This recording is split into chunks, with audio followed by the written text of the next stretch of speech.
I never thought that checking Facebook would end up being the moment I lost a daughter. It was a Tuesday, late September. The morning sun broke through my East Lake kitchen window, catching on the chipped rim of my favorite coffee cup.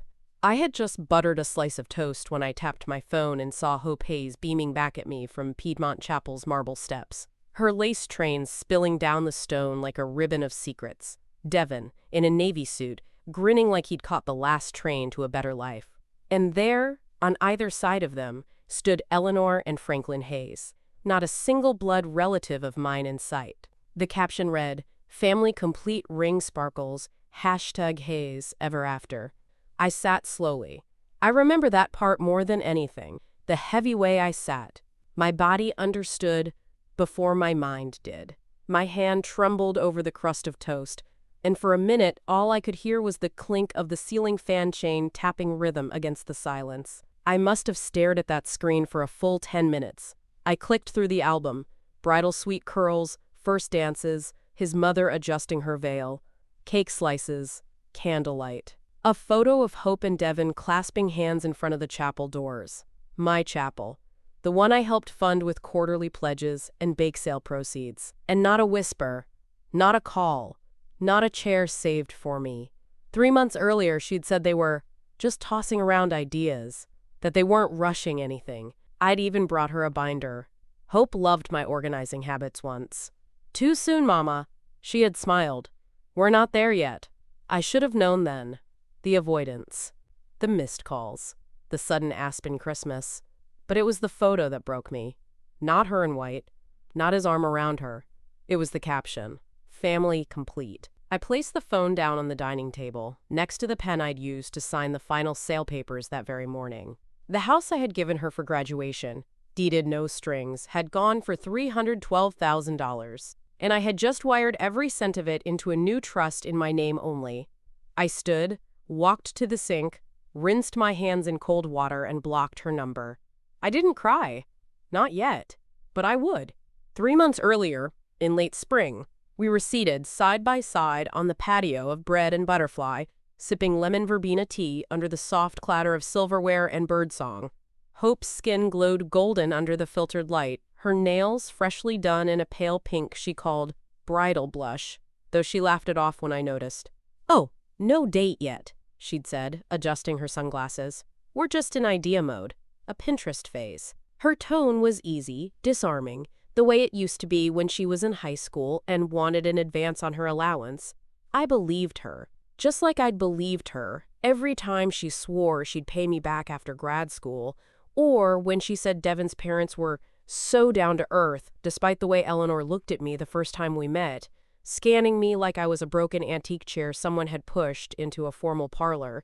That day on the patio, Hope leaned across the table and clasped my hand, hers always warmer than mine, slightly perfumed from her lotion, and she said, "I'm so grateful, Mama. Really. I don't say it enough. You've given me everything." She squeezed, let go, and glanced at her phone just as it buzzed. I caught a glimpse of the name. Devin Ring. I didn't ask. I never did. That was the problem. Back then, I was still paying her phone bill out of habit, still covering the HOA fees for the Midtown condo I'd transferred to her name after she graduated from Spelman. "It'll give you a foundation," I'd said when I surprised her with the deed. And it did. Just not the one I imagined. That spring afternoon, I handed her a small envelope with a check inside, $3,500. She said she needed to upgrade her work wardrobe for a new consulting contract. I later saw those same funds tagged in a digital ledger labeled Floral Deposit June. She hadn't even changed the name of the linked account. Hope had always been a planner, meticulous. It was why I worked double shifts at the Rodwell's Buckhead estate all through her college years, scrubbing silverware and polishing mirrors so she could focus on strategy and vision boards. But I see now it wasn't ideas she was working on at that cafe. It was erasure, and I paid the tip. It wasn't just the wedding that undid me. It was the slow, deliberate erasure that led to it. The first real signal came last November when I called to ask if she wanted to come by for dinner, and she said, lightly, "Can you text first next time?" Devin and I have been trying to protect our weekends. I remember holding the phone against my shoulder as I stirred sweet potatoes in the Dutch oven, blinking at the words. Text first. As if my voice was a disruption. A few weeks later, Hope skipped Christmas with me altogether, citing some last-minute flight change to Aspen with the Hayes family. I hadn't even known they'd invited her. She sent a photo from the slopes, her bundled-in designer snow gear, cheek to cheek with Eleanor by a steaming outdoor fire. No caption, just a snowflake emoji. That year, I spent Christmas Eve with a takeout tray of rotisserie chicken from Publix and a glass of boxed Merlot, watching the church live stream alone, the only light in the house coming from the battery candles I'd set on the sill. Even the language began to change. I used to call her my baby in public, playfully, the way Southern mamas do, but she flinched now when I did. At brunch with her colleagues last March, she leaned over and hissed, "Please don't say that in front of people." I'd smiled to cover the sting, cutting into my biscuit like it was a game of pretend. By June, I realized that Hope spoke about family like I didn't exist in it. She posted stories of brunches with the Hazeys, tagged them in, quote, #Sunday traditions, and even joined their church in Buckhead without a word to me, though I'd sung alto in our Eastlake choir since 1982. She told me she was just trying something new spiritually, but when I visited the church's website weeks later, I found a homepage banner with a welcome photo. Hope and Devin, front and center, shaking hands with the pastor beneath the words, "Meet our newest members." Then came the final straw, the photo. Family complete, 4 people in white, holding hands, and me not even in the background. It wasn't a mistake, it was a message. She'd redefined family and erased me from the draft. By the following week, I had stopped dreaming up explanations. I didn't try to call. I didn't refresh the photos or scroll the comments anymore.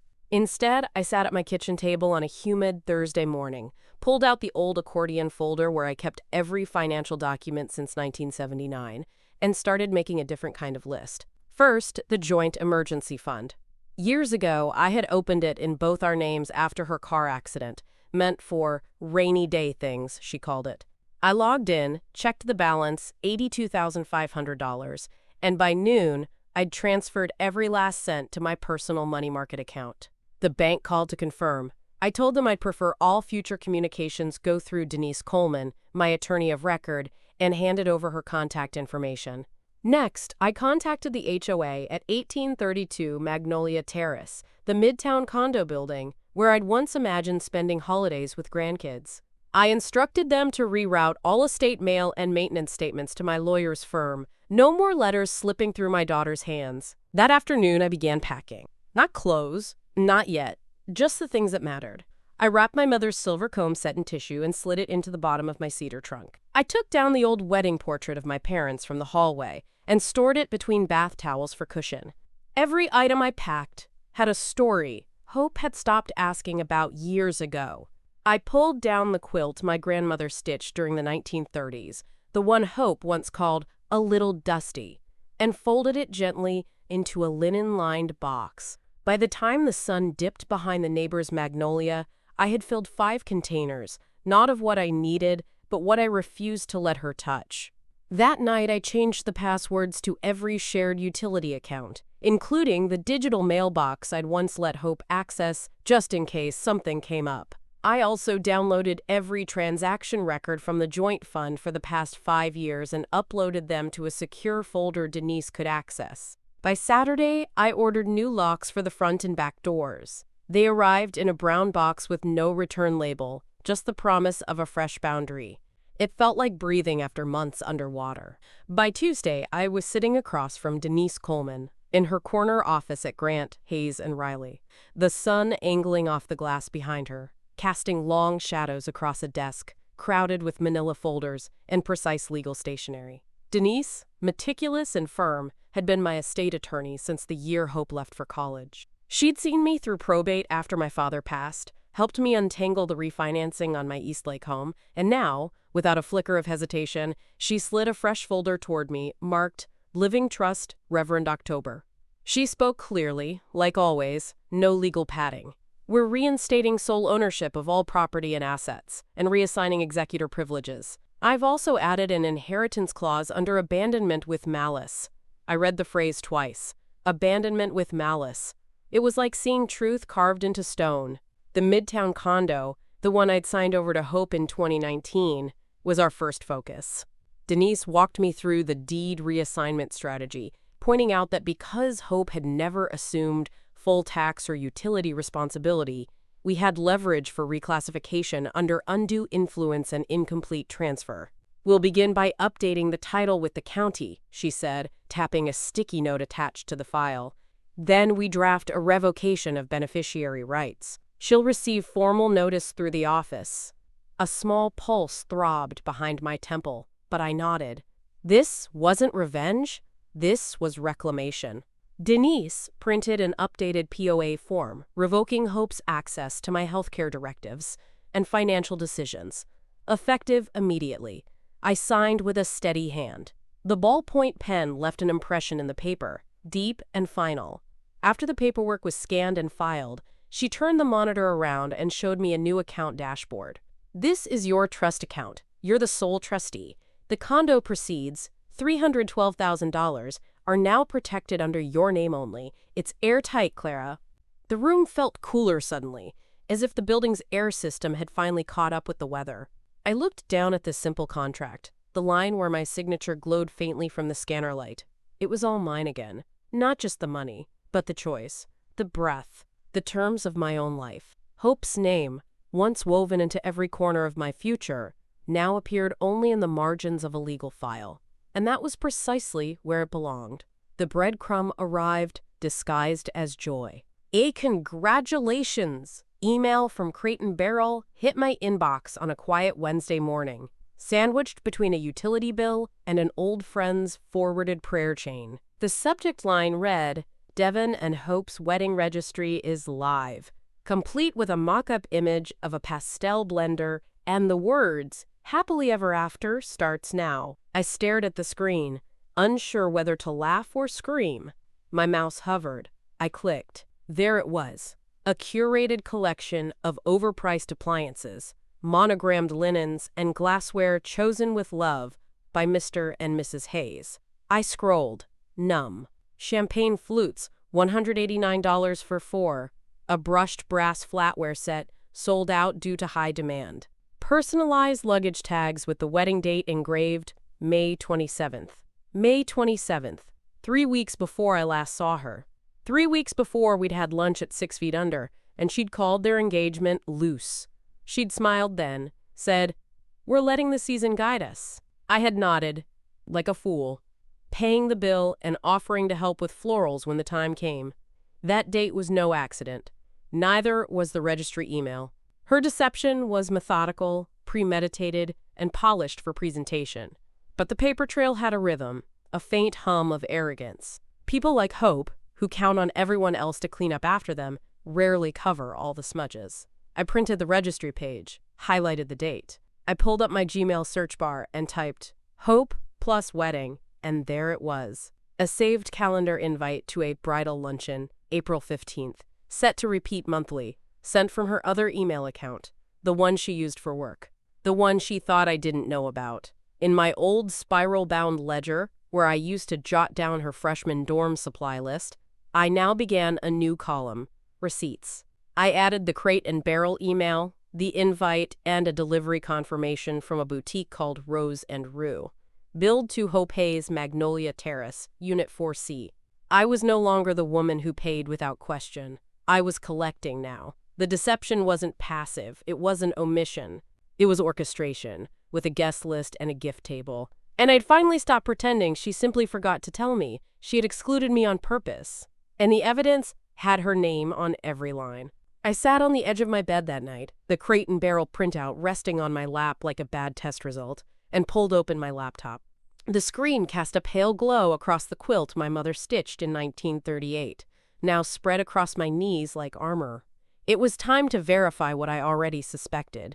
I navigated to the Fulton County Deed Registry portal, something I'd only used once, back when I first transferred the Midtown property to Hope's name as a graduation gift. My Georgia Secure ID still worked, though it took me a moment to recall the password. Once inside, I searched by address, Magnolia Terrace, Unit 4C. The screen loaded slowly, but when it did, the truth arrived like a slap. The deed had been refinanced 6 months prior, February 10th. The new owner listed? Hope Hayes, sole holder. No co-signers, no mention of me. I leaned closer, heart thudding in my chest, my breath shallow. There was a scanned document attached, the refinance agreement, complete with digital signatures. I opened it. There it was, my name, my signature. But I hadn't touched a closing document in over 2 years. The strokes looked right, my rounded capital C, the telltale slant in the Y of May, but something was off. Too precise, too clean. And I would never have used that email address listed under my name, claramay67@outlook.com. That account didn't belong to me. My fingers moved before I could even process the emotion. I printed the refi PDF, opened a new manila folder, and labeled it Fraud, Magnolia 4C. Then I called Denise, left a voicemail, calm, specific. Next, I searched the notary's name listed on the document, Ronald J. Pike. He was registered in Marietta, licensed since 2016. I dialed the number provided. A young-sounding man answered. I introduced myself and asked about the virtual signing. "Oh, yes," he said, almost chipper. "That was an e-sign package, all online. I never met the parties in person." I paused. "You watched her sign? On video?" A hesitation. Then, "Well, technically, yes. It was recorded." But when I asked for the footage, he stalled, said he'd get back to me. He never did. I knew then what I couldn't unknow. My daughter had forged my name on a property I gave her freely, and she'd erased me, legally, before she erased me emotionally. The notary's silence told me everything I needed to know. And still, I waited 3 full business days, leaving 2 polite voicemails, a final email, and even a certified letter through USPS that I knew he wouldn't answer. It wasn't just avoidance. It was cowardice, dressed in professional silence. That same week, I tried Hope's number once more, against my better judgment. I called mid-morning when I figured she might be home. It rang once, then again, then clicked to voicemail. Her voice came through, warm and high-pitched, recorded months ago. "Hi, you've reached Hope Hayes. I'm probably in a meeting. Leave your details." I hung up without speaking. I wanted to ask why. Not even for clarity, just to make her say it out loud. Instead, I did something else. I went back through my text threads with Hope. Months of digital sediment. Our last real exchange before the wedding was in April. Her asking if I could come with her to look at centerpiece options. She said she valued my taste. I had sent back a thumbs up and a photo of a floral arrangement I'd clipped from a magazine. She never replied. That message stayed unread. I scrolled further. March. I offered to sew pearls onto her veil. February. I confirmed my prepaid deposit at the bridal shop for her fitting, which she never scheduled with me. Then I saw it. One forgotten message buried in a long chain. A screenshot she'd sent by accident back in mid-April. At the time, she brushed it off. "Oops, wrong thread," she said. But now, I tapped and enlarged it. A guest list spreadsheet, labeled Hayes Wedding Final, XLSX. At the top, private, do not share. Hope had used her work email to send it to someone. Probably Devin, maybe Eleanor. The file was clearly active, time-stamped April 8th. My name didn't appear once. Not in the ceremony rows, not in the reception layout, not even under honored guests. But Eleanor's hairdresser had a seat. That one image confirmed it. I hadn't been forgotten or sidelined. I'd been deliberately edited out. A clean erasure, as thorough as it was cruel. I downloaded the screenshot, added it to the folder marked Receipts, and renamed the file to reflect what it really was. Hayes Wedding, Proof of Intent to Exclude. On Sunday, I drove past the boutique garden on Ponce de Leon, the one with the wrought iron gate and hanging tea lights that glowed like tiny suspended stars. I'd passed it hundreds of times, always meaning to stop, always too busy with errands or other people's needs. But this time I parked, walked up to the fence, and peered through. There was a sign posted just inside the gate. Closed for private event, May 27th, Hayes Wedding. I stepped back, breathing slow, as if the air could settle what my heart refused to accept. The same date from the registry, the same surname from the forged refinance. It all converged here, between hedged lavender and marble urns. filled with peonies I probably paid for. Later that afternoon, I logged into my credit union account and reviewed the archived statements from our joint emergency fund. I had expected withdrawals, but what I saw was worse.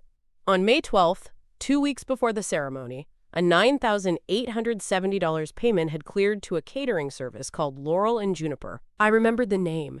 Hope once mentioned them when we were watching Chef's Table, saying their fig tartlets looked like something out of Vogue. The transaction was tagged Event Deposit Haze. I enlarged the detail panel. The payment was made digitally via DocuSign authorization using my name. I hadn't signed anything, not even a login. There were more. Smaller payments sprinkled throughout March and April. $1,200 for a violin quartet, $680 for calligraphy menus, $3,450 to a boutique florist in Inman Park, all marked split from shared fund, all bearing my identity. I printed every transaction, stapled receipts to a timeline I'd drawn on yellow legal paper, using red ink to mark the overlaps, registry email, guest list screenshot, forged deed, vendor invoices. It wasn't just betrayal anymore. It was theft. That evening, I lit the last of my mother's taper candles, set it in the center of the dining table, and spread the papers like a quiet altar of evidence. I sat with them, not to analyze, not to plot, just to witness. This was the record she didn't expect me to keep. My daughter had thrown a wedding using my name, my money, and my absence. And now I was building a ceremony of my own, one that came with documentation. It was the bank ledger that broke something in me. Not the floral invoices or violinist payments, not even the fake signature, but the sheer gall of what sat there on the screen, bold and impossible to misread. June 1st street withdrawal, $75,000. Description: wedding expenses, authorized by Clara M. Harrison. I stared at the line for a full minute, letting the zeros sink in like weights. I hadn't touched that account since 2021, after I consolidated my retirement funds into a separate portfolio. The emergency account had always been for her, for crises, for the unforeseen. And this was how she used it, not for a down payment on a future, not for medical needs or a real estate emergency, no, for fig tartlets, flower arches, and champagne toasts to a family that no longer included me. I pulled the full PDF statement, traced back the trail. The digital authorization came from an IP address registered in Midtown Atlanta. The form was marked e-signature certified, but when I checked the audit log, thanks to an old SunTrust contact who still owed me a favor, it showed that the device used had also accessed Devin Hayes, law firm's guest Wi-Fi that same week. That was the detail that turned my grief into resolve. Hope hadn't just betrayed me. She'd done it confidently, with the infrastructure of someone used to winning on loopholes and polite silences.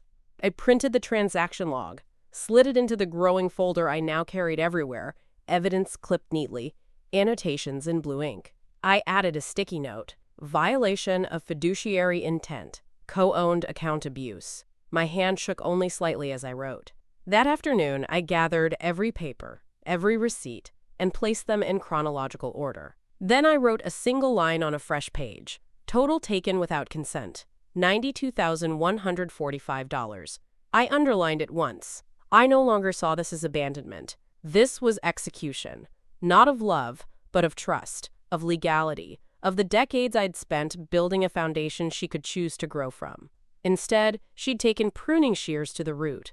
That night, I poured myself a glass of Pinot from the bottle I'd been saving for her engagement toast, and sat alone in the garden. The only celebration I planned now was the one where truth had a seat at the table, and I was finally ready to serve it. By late July, I had taken the last of the emotion out of it. There were no more tremors in my voice when I spoke Hope's name aloud. No more heat in my chest when I opened my folder of proofs. I had organized the data into categories: financial fraud, title forgery, digital impersonation, each section tabbed in calm blue. Denise filed a formal affidavit with Fulton County Superior Court on July 26th, flagging the fraudulent refinance and noting unauthorized use of my name across multiple institutions. She didn't blink as she slid the papers into a FedEx envelope addressed to the clerk's office. "This isn't going to disappear," she said. "We're on the record now."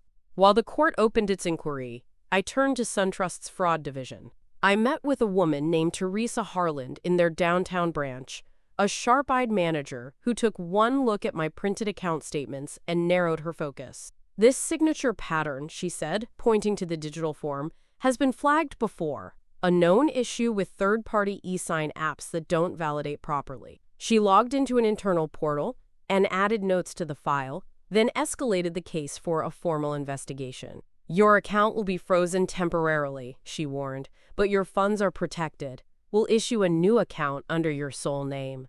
I signed the forms, one by one, with the same hand Hope had impersonated. By the end of the week, all linked debit cards were voided, and new PINs issued.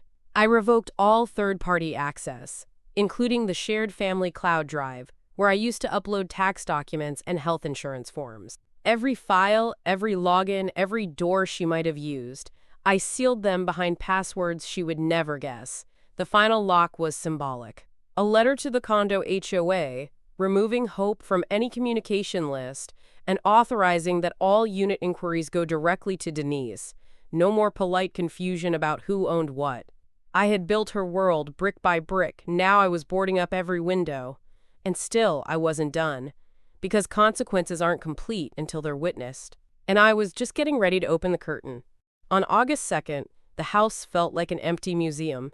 I walked barefoot through the cooled silence, the air thick with Georgia heat trying to press in from the windows. Dust clung to the corners of door frames, and the light caught on things that hadn't moved in years. A porcelain angel on the mantel, a framed certificate from Hope's middle school science fair. It was quiet, but not peaceful. I moved slowly through the hall, where her baby photos still hung, pausing before the image of her in pigtails, front teeth missing, holding a spelling bee ribbon in both hands like it was Olympic gold. I used to believe that photo was proof of joy, of a shared life, of belonging. Now it just stared back at me like a question I could no longer answer. I stood in what had once been her bedroom, now guestless, stripped of warmth. The closet still held one or two things she'd left behind: an old varsity sweater, a pair of worn ballet flats, sun-faded at the toes. I reached for the sweater, held it for a moment, then folded it carefully and placed it in a donation bag. Grief doesn't always wail. Sometimes it moves like a slow, resigned hand. Back in the living room, I took in the walls, dozens of frames, but they all told the same story. Hope's first steps, Hope's graduation, Hope on vacation. It struck me then with an almost cruel precision. I wasn't in a single one of them. I had hung these memories with care, documented every milestone, celebrated her life as though mine was the scaffolding holding it all up. And in doing so, I'd made myself invisible. Even the fireplace mantel was lined with faces that weren't mine. So I went to the hall closet, pulled down the storage bin labeled Photos, Misc, and began to sort. I laid them on the floor like puzzle pieces. Images of my parents, my friends, the Eastlake Choir, my old co-workers from the Rodwells. I found one of me at 25, standing in front of the first car I ever bought. That one I framed. I took down the wall of hope and replaced it with something I hadn't seen in decades: myself. By August's end, the heat relented just enough to let a breeze pass through open windows. I took that as a sign. I sat at my desk and composed the email the way one might arrange a final bouquet: deliberate, balanced, with no room for confusion. The subject line read, "Estate Review, Required Attendance." The tone was professional, every word scrubbed of emotion. No pleading, no curiosity, just business. I addressed it to Hope and Devin. I CC'd Eleanor and Franklin Hayes. The recipient list alone was a declaration. No more shadows, no more side rooms. This conversation would be witnessed. The date was set, September 15th at 2 p.m., at Denise Coleman's office on the 14th floor of Grant, Hayes, and Riley. I attached the formal meeting notice, the agenda, and a cover sheet titled, "For Review," a carefully collated file of documents: the notarized affidavit, bank statements, the forged deed, the wedding expenses ledger, and the digital signature logs. Each item had been labeled and time-stamped. I left nothing open to interpretation. Before clicking send, I paused, my finger hovering. Then I added one line, separate from the rest, just above my name. All parties are expected to attend in good faith. Click. The email left my outbox at 11:08 a.m. 5 minutes later, Devin replied. A curt, received, no greeting, no punctuation. Typical. An hour passed before Hope's response came in. Just 2 words. Noted. Thank you. No apology. Not even a question. I printed the thread, added it to the folder. 3 days later, I received a call from Denise's assistant confirming the boardroom reservation and that all 4 recipients had acknowledged the scheduled meeting. Eleanor, it turned out, had replied separately, formally, with her law firm's signature block. That surprised me, but I welcomed it. The more eyes, the better. The invitation had not been a confrontation. It was a mirror, and they would have to sit down and see what they'd made. That weekend, I walked through the Decatur Farmers Market with a calm I hadn't felt in months. I bought sunflowers for my entryway, sourdough from a local baker, and a soft cheese I knew Hope once liked. But this time, I didn't picture her eating it. I pictured myself, alone at my table, savoring something earned. The countdown had begun, and the table was being set. September 15th arrived with no rain, just a high, pale sky and a light breeze that pushed the city into a kind of unnatural stillness. I arrived 10 minutes early, wearing the same navy dress I'd worn to Hope's graduation, paired now with a leather folio tucked under my arm. Denise greeted me at the glass doors of Grant, Hayes, and Riley, her blazer crisp, her presence grounding. Everyone's in the conference room, she said. Through the tall hallway and into the 14th floor boardroom we walked. The Atlanta skyline fanned out behind the floor-to-ceiling windows. The table was long and glass-topped, surrounded by high-backed chairs. Devin stood near the window, arms folded, jaw tense. Eleanor and Franklin sat close together, unreadable behind practiced smiles. Hope, on the far end, stared straight ahead, lips pressed into a flat line. She looked more like a polished client than a daughter. No one spoke as I entered. Denise introduced herself for the record and began the meeting with a firm but neutral tone. Today's session is a formal estate and trust review initiated by Ms. Clara Harrison, following evidence of unauthorized activity involving shared financial assets and property deeds. I opened the folio and began laying out the contents. Each page was placed deliberately, the way one might arrange a place setting: bank statements, digital authorization logs, the voided joint deed, all tabbed and labeled. I didn't speak until everything was before them. This is the timeline, I said, of the choices you made with my name, my money, and my trust. Hope's gaze dropped for the first time. Denise clicked to project a slide showing the fake signature on the refinance documents. Then, the wedding budget spreadsheet retrieved from Hope's own Google Drive. Each vendor matched to a withdrawal, each dollar accounted for. We cross-verified the IP addresses, Denise added. Ms. Harrison's devices were not used. In fact, security logs show she hadn't accessed that account since 2021. Devin's mouth twitched. Eleanor blinked, once. Franklin leaned forward to read more closely. I looked directly at Hope then. She opened her mouth once, closed it. Her hands were folded too neatly in her lap. It wasn't a mistake, I said evenly. It was a pattern, and it ends here. No shouting, no chaos. Just the undeniable sound of paper sliding across glass, and 4 faces forced to confront it. This was my version of ceremony, and the guest list was exact. Hope tried first. Of course she did. Her voice was light, almost sing-song, like she was trying to charm her way back into a moment already closed. I think maybe there's been a misunderstanding, she said, smiling tightly as she slid the spreadsheet back across the table. Some of those transactions were wedding-related, yes, but we always assumed the joint fund was flexible. And the signature stuff, well, I thought Mama had approved the transfer verbally. Didn't we talk about that? She looked at me then, wide-eyed, feigning confusion. Denise didn't flinch. She tapped the screen behind us, enlarging the signature log. This is a certified digital signature tied to an email address Ms. Harrison has never used. There's also no record of verbal authorization. Georgia code requires written consent for withdrawals over $10,000 from co-owned accounts. Hope's smile wavered. Devin shifted in his chair, arms still crossed, but his confidence was draining. I could see it in the way he no longer met my eyes. Eleanor sat frozen, lips parted slightly. It was Franklin who finally spoke, voice low and stunned. "What the hell, Hope?" Silence. Then Hope exhaled sharply, a crack in the mask. "I just didn't want to be embarrassed," she said quietly, staring at the table. "I didn't want people thinking I came from nothing. Devon's family has money, expectations. His parents kept asking what my side of the wedding would contribute.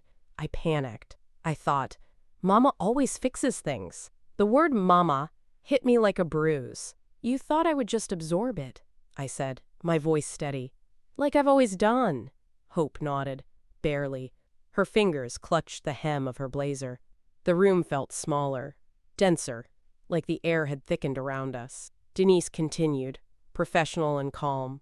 "The actions outlined here fall under Georgia's statute on digital fraud and misrepresentation. Civil charges have not yet been filed, but Miss Harrison reserves the right." I closed the folder gently, not slamming, not punctuating, just finishing. "This isn't about embarrassment," I said.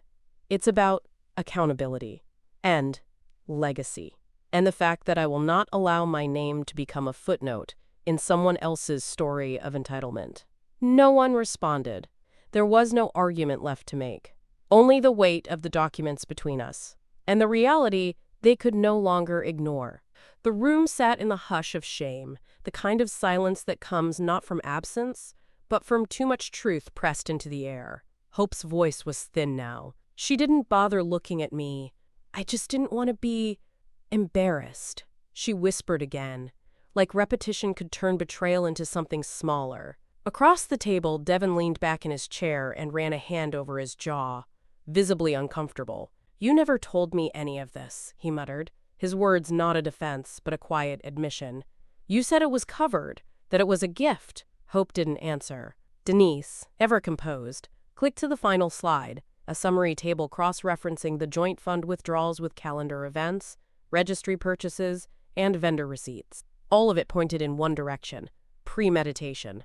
"This isn't a question of miscommunication," she said evenly. "It's coordinated access without consent, using a pattern of deception tied to both financial instruments and legal records." I stayed quiet. I wanted the documentation to speak louder than I ever had. Hope's chin trembled. Not the practiced kind she used in front of Devon's family, but something raw. "I didn't mean to hurt you," she said. I didn't think you'd come, even if I'd invited you.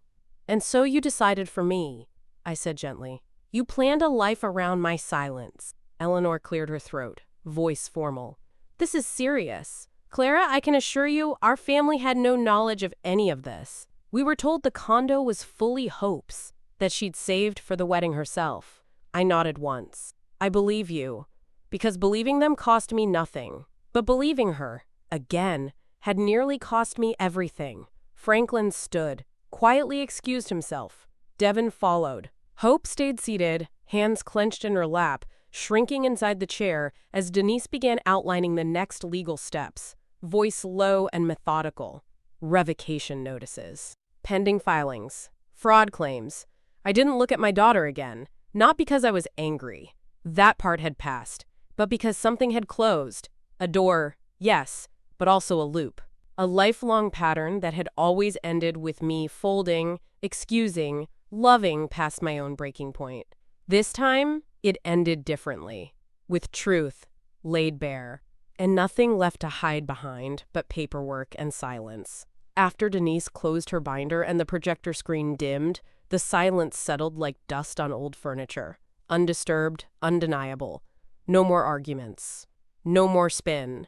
Just the echo of what had been done. Hope burst into tears. Not loud, not theatrical. Just a quiet, shuddering, unraveling. The way a dam gives way from within. She covered her mouth, trying to keep the sound inside. But it didn't change anything. It didn't unforge the signatures, unspend the money, or unlock the chair that had never been set for me. Eleanor stayed silent, arms crossed now, her eyes fixed on the conference room table like it held an answer she could live with. Devon stood at the window, shoulders hunched, hands in his pockets. When Denise offered to walk him through the next procedural step, he held up a hand. "I need a minute," he said, voice strained. "I'll step outside." No one stopped him. As the door clicked shut behind him, I opened my folder again.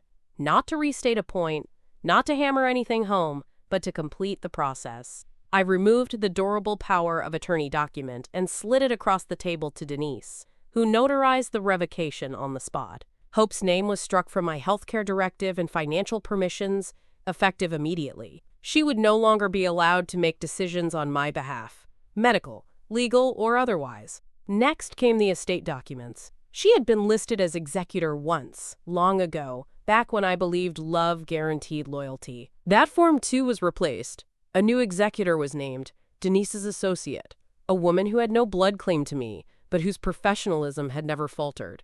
Finally, I signed the fraud charges. Nothing dramatic, just a black pen across the bottom of a clean sheet. Hope didn't lift her head. When I stood to leave, I didn't look at her again.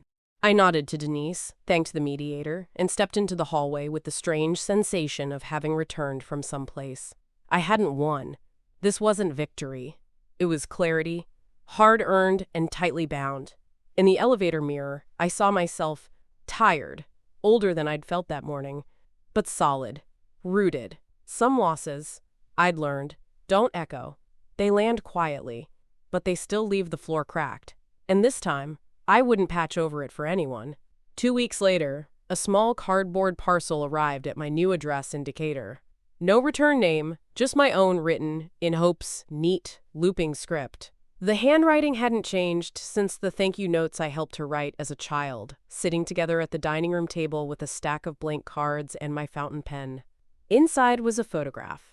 It was the wedding portrait from Piedmont Chapel, the one that had first broken me open, but now it was torn clean down the center, ripped with intention. One half showed Hope and Devon in front of the altar, smiles intact, polished and complete. The other half, my side I assumed, was missing. No explanation. No caption, just a yellow post-it note, folded in half, stuck to the edge of the photo. "I'm sorry, Mama." That was all it said. I held the fragment between my fingers, not with anger, but with the weight of finality. She had sent me the truth she never could say in person. Not an apology, not really. An admission, an echo, something broken and sent back, knowing full well it wouldn't be whole again. I didn't cry. Instead, I went to the living room and removed a frame from the shelf. A wooden one I'd bought at a vintage shop in Avondale, deep grain carved like waves. I placed the torn photo inside, just the left half, the part with space, my side. I set it on the mantel between 2 candles and stepped back. That corner of the room was different now. It didn't feel like loss. It felt like evidence of survival. A story told cleanly. Hope didn't call, she didn't write again, and I didn't expect her to. In the months that followed, my life found a new rhythm. I joined the Decatur Community Garden, volunteered twice a week at the local library, and hosted tea on Sundays for neighbors I'd never taken the time to meet before. My world didn't shrink. It shifted. It breathed. The locks on my doors were new. My accounts were sealed. My legal records were clean. But it wasn't security that gave me peace. It was sovereignty. The story she tried to write without me had ended, and I was finally living the one I had quietly begun the day I disappeared.